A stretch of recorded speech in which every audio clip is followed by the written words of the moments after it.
Hola, ¿qué tal? ¿Cómo estás? Mi nombre es Carlos Muñoz. Bienvenido a mi canal. Bueno, pues en esta ocasión les voy a hablar acerca del review publicado en el año 2019 en la revista de Fitopatología con el tema Estrategias en plantas para resistir plagas y enfermedades en un mundo hostil. Bueno, pues empezamos. Bueno, por un lado tenemos que las plantas están sujetas a cambios de condiciones ambientales y al constante ataque de agentes patogénicos.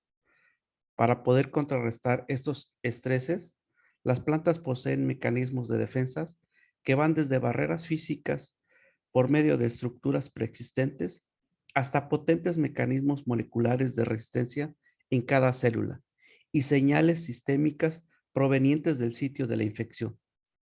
Por otro lado, tenemos que también los patógenos secretan efectores, proteínas y metabolitos víricos diversos que han evolucionado para favorecer la infección y la propagación de estos.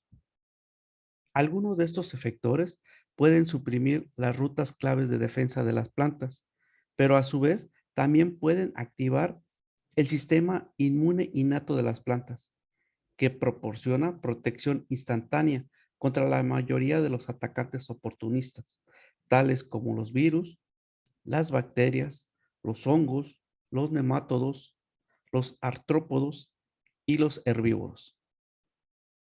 A pesar de esta presión, las plantas han seguido prosperando durante más de 500 millones de años, lo que no hubiera sido posible sin estrategias de defensa sofisticadas.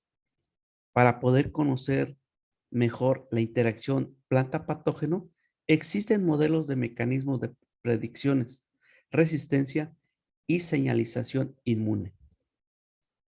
Los dos pilares principales del sistema inmune innato de las plantas son la inmunidad activada por patrones y la inmunidad activada por efectores, los cuales proporcionan protección instantánea durante periodos de tiempo relativamente cortos, que varían entre horas a días.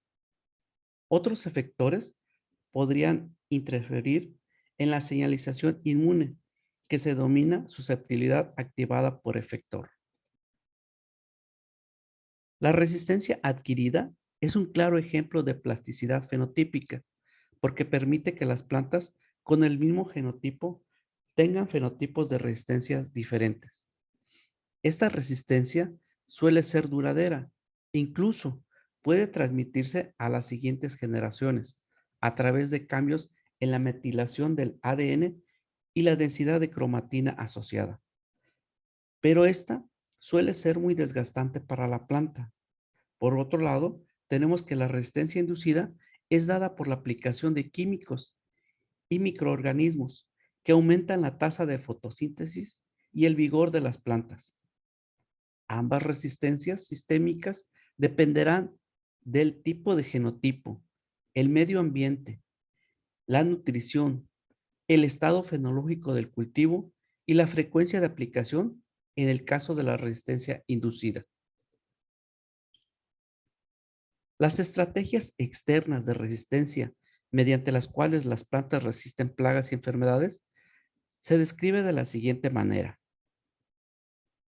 Con la flecha naranja se indica que en respuesta de la deposición de huevecillos o alimentación por herbívoros, las plantas liberan sustancias inducidas que pueden reclutar enemigos naturales, tales como las avispas parasitoides y los nemátodos entomopatógenos.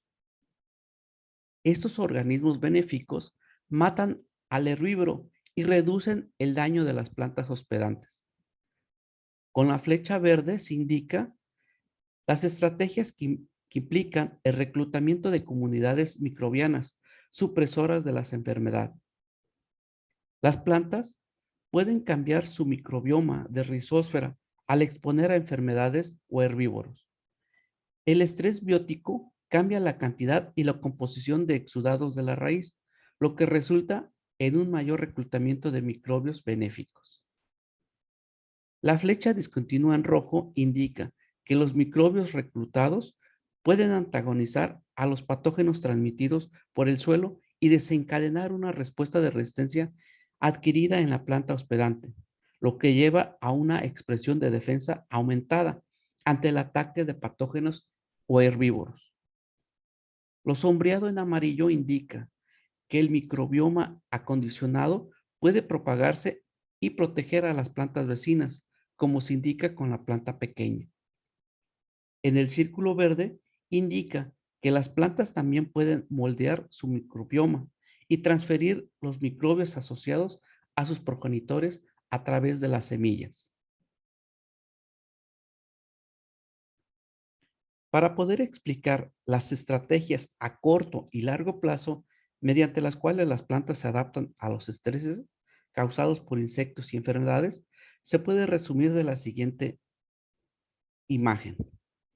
En la parte inferior se muestran estrategias internas que están controladas por las vías inmunológicas de las plantas, que involucran mecanismos fisiológicos, moleculares y genéticos.